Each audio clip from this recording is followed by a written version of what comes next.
Hey, what's up, everybody? Hope everybody's doing well. Uh, Today, I'm going to go ahead and talk to you guys about call for indirect fire. All indirect fire comes from the organic acids at the BCT level. This this was taped on the 21st, but I'm going to go ahead and put it up tomorrow, the 22nd of March. All right, so call for fire is usually done by the observer or the eyes on the heels. Could be a scout, could be a 13 Fox. Scout is a 19 Delta. Primarily, it is done by the 13 Fox, right? Um, this is all organic acids, so it's indirect fire. A couple acronyms I want to go ahead and touch is the RAP, Rocket Assisted Projectile, DPICM, Dual Purpose Improved Conventional Munition, and your Circular Probable or CEP, Circular Error Improbable.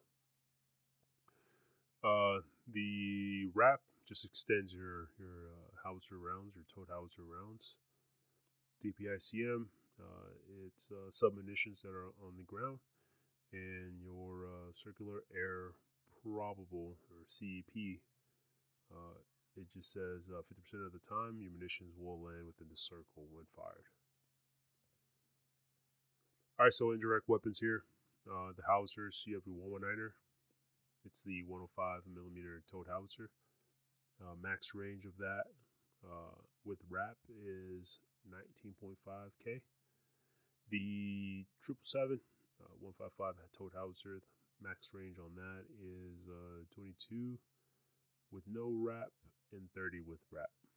And your Mike 109, probably Alpha 6 in the picture, that is a 155 self-propelled howitzer, max range with wrap 30K, no wrap 21.7.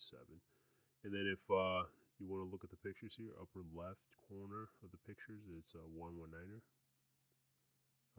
Upper right, that's your Paladin, the Mike 109 Alpha 6, most likely on that picture. And lower right is going to be your 777. The picture of the round, that is your PGM, that is your precision guided munitions. Excalibur is one of them, the Mike 982. You also have PGK fuses, and the fins come out from the actual fuse at the very top. It's a kit that goes on there, but max range on that is 37.5K, and it has a CP of 6 meters. Now we're going to go into the rocket launchers. The tracked upper right corner, that is your MLRS. That can launch, has the ability to launch an extra set of rounds, rockets. So it does 12 versus 6. 2 ATACMs, 1 ATACM.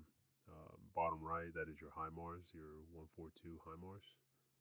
That is wheeled, and it comes equipped with 6 rockets and 1 ATACM, like I mentioned. Both can shoot unguided and guided. Unguided, of course, is a dummy. You tell it to go to that grid, it'll go to that grid, it won't guide itself, and try to be as accurate as possible. And then you have your guided, that does a 5 meter, or has a 5 meter CEP, and ATACMs. You both shoot ATACMs up to 300K. And here you have your indirect weapon systems for mortars. First one, 224, the Mike 224, 60K, or 60s, your 60s. The Mike 252, that is your 81s, and the pretty obvious here, Mike 120 is your 120s. Those are the ranges. And the trajectory here, I want to highlight the CEP. It is large compared to your howitzers, right? Don't really know. You have to register these. You have to make sure that they meet all 5 requirements for their FTC or the Fire Direction Center. It's very important for these to get registered so that whenever you are going to have a fire mission, you're ready. and elements of trajectory here. Your max ord, highest point, and your ord X is the, look at the little time in there, that is your ord X, right? All right, here it is, call for fire, 6 elements, three transmissions. First transmission, observer identification, warrant order. Second transmission, your target location. And third transmission, target description, method of engagement, method of fire, and control.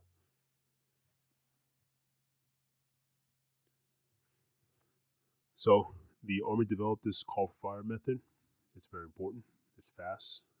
It expedites the need for fire. So if I'm on this end and you need me to send some rounds your way, the only thing you got to do is transmit these 3 things, and that's it, right? You should expect fires within the next couple minutes if everything goes well.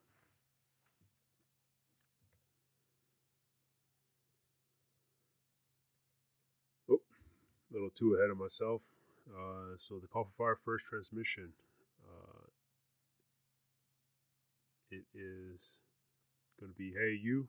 This is me calling, right? You let the fire direction center or the FDC know who's calling, and then your second element is you tell them, hey you, this is me. Just fire, fire for effect, suppress, immediate suppression, or immediate smoke. And then they also have this seed, suppression of enemy air defense, and it is not doctrine, but it is an option in the J fire. And if you know what the J fire is, it's the Bible for all forward observers. And then it also mentions that if you say, if you have a laser grid and you're doing laser grid method, to announce it. In the example here, it says Iron Fires. This is Renegade 11. Fire for effect. Laser grid. Over. Second transmission. Ooh, typo there. We all make mistakes, right? Second transmission here. It's gonna be your target location. It's your third element. Now the method of target location is listed below. Grid location. Use mensuration just means you refine that grid more, right? Laser grid, laser polar. Grid coordinates using the map spot, which it's effective. You would definitely have to adjust and then polar plot and then shift from known point. So then it tells you right here that the AH attack helicopter 64 Delta model, we can almost always provide an 8-digit laser grid so that it can be the default method whenever possible. Laser grid should be announced in the first transmission after the warn order. So then it does say below it if you are using a laser grid, any adjustments will be given using the laser burst technique, and it will be discussed later. Laser burst technique. We'll touch on it. Hopefully, it helps you guys out. All right, so this includes the target altitude if known immediately after the grid and specify that is in feet. Meters is standard. As a technique, round to the nearest tenth. Altitude is important because it varies if your round is going to hit target or not. If you give me an altitude of 100 and then the altitude for the actual area is 90, that means that my round is going to go over. If you give me less, it's going to go short. The altitude affects the round a lot. So, for example, grid uniform. Grid November uniform 1 2 3 4 5 6 7 8 altitude 350 over.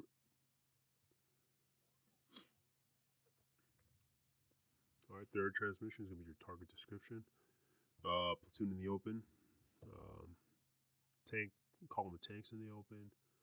Uh, Column of tanks just standing around. It's going to be your type, size, activity, and degree of protection. And then your method of engagement. What do you want? I want this. Doesn't mean you're going to get it, but it has to make sense, right? If it's a platoon in the open and there's just no cover, you want VT because you want it to burst over the troops. If you want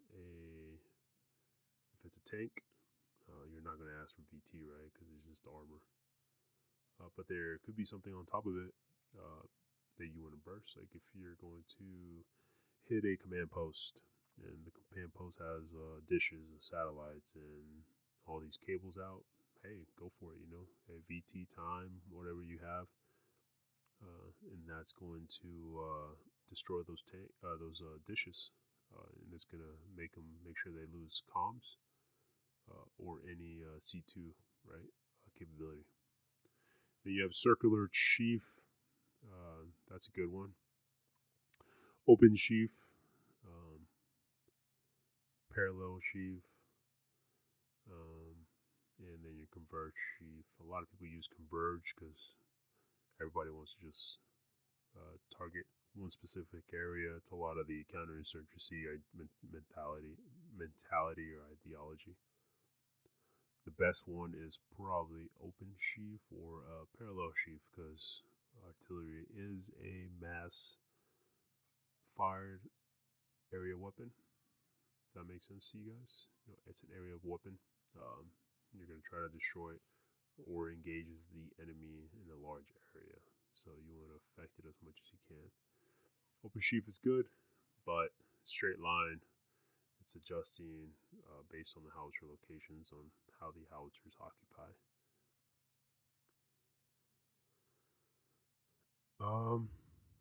Used all methods. I prefer the parallel, but it all depends on the commander and what the commander is asking and the risks that they want to assume.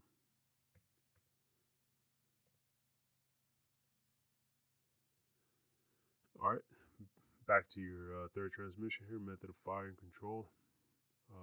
Method of fire and control.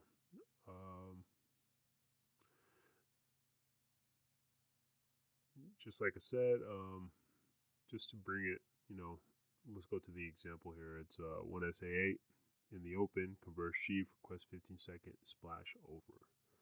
So your method of fire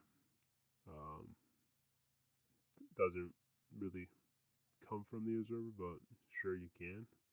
Method of control, that is very important because if you don't say anything, it is going to be a fire when ready. If you say at my command, the observer will have control of that round once we come up with the laid on the target number or ready on target number. At my command is good. And then cannot observe. That just means that the observer, whoever's on the hill, will not be able to see that. It is also important for the observer to let us know that there is vegetation, terrain, or something in the area.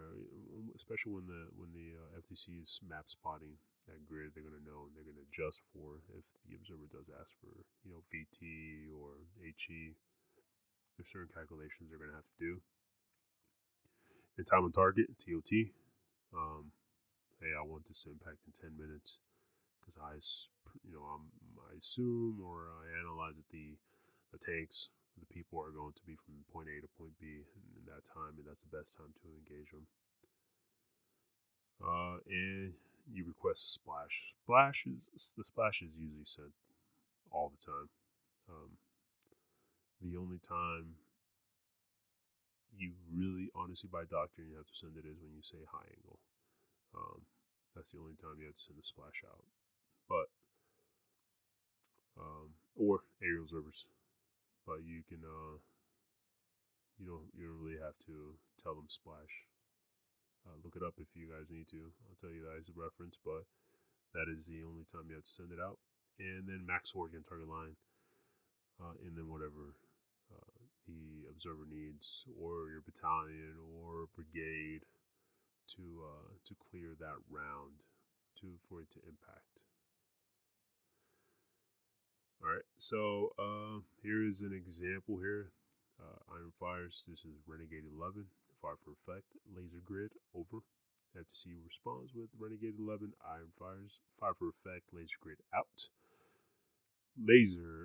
Grid, 14 Romeo, Quebec, Tango, 7474, 5694, altitude 120 feet, over. And then the FTC repeats the grid and information back. And the third transmission is 1 Zulu Sierra Uniform 234 in the open, request 15-second splash call over. And FTC responds with 1 Zulu Sierra Uniform 234 in the open, request 15-second splash call out. And I fixed myself because you never say 15, you always say 15. You never say 20, you always say 20. Just makes it easier to talk on the radio and understand. All right, and this is your message to the observer. The FTC sends this to the the forward observer just so they know that they got the information. The My Tango Oscar, as we call it, message to observer, will consist of 4 required items: units of fire. So if alpha battery is going to be shooting it, you begin with alpha. Any changes to call for fire, the FTC will announce any changes to what the observer requested in the call for fire. So if the observer requests VT and you guys don't have VT, you'll say 4 rounds HE or whatever ammo time.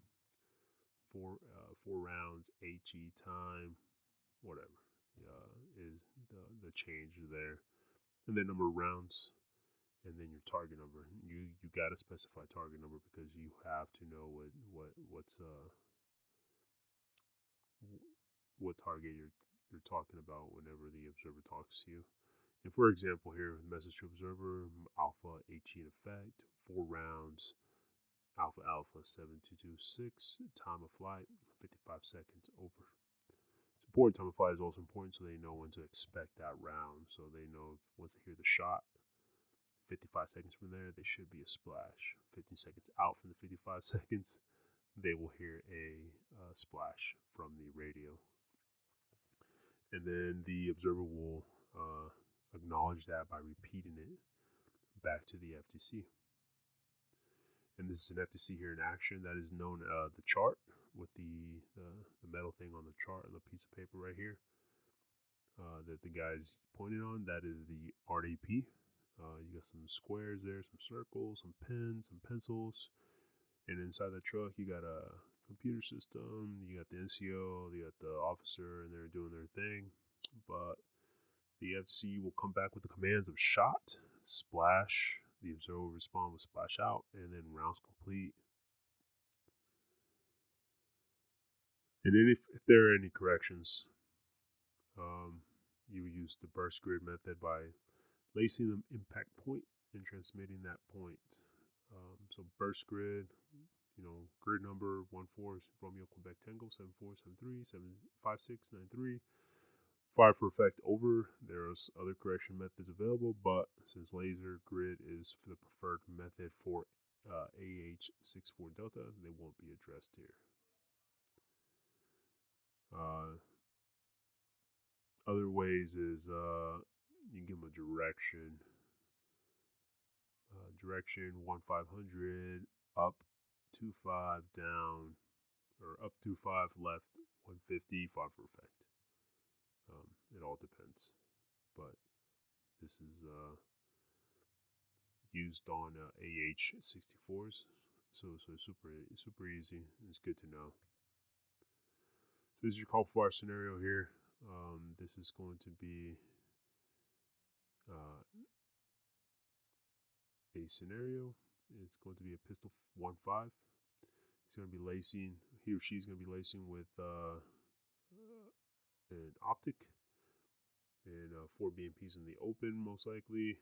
So it's going to be, this is pistol 1.5, adjust fire, laser grid over, and you're going to repeat pistol 1.5, arson, adjust fire, laser grid out, grid, Delta Fox 2368 7463, altitude 2260 feet, over. And you repeat the grid, you give the description, you request what you want, what you see, your My Tango Oscar, Alpha battery fires 1 round. For the adjust fire mission, and you get shot over and shot out, and then eventually end the mission. The observer will end the mission on you. Make sure that you get a BDA at the end, so that we know if it is destroyed. You have to make an assessment. Assessments are important because it helps the FTC or the commander know if the effects were created on the target. But I hope this helps. This is how it would be on a AH-64 with laser grid, burst technique. But if it's not an AH-64 Delta, you would just say direction, and you give the adjustments you need to get down to a far for effect. All right, appreciate it. Have a nice day.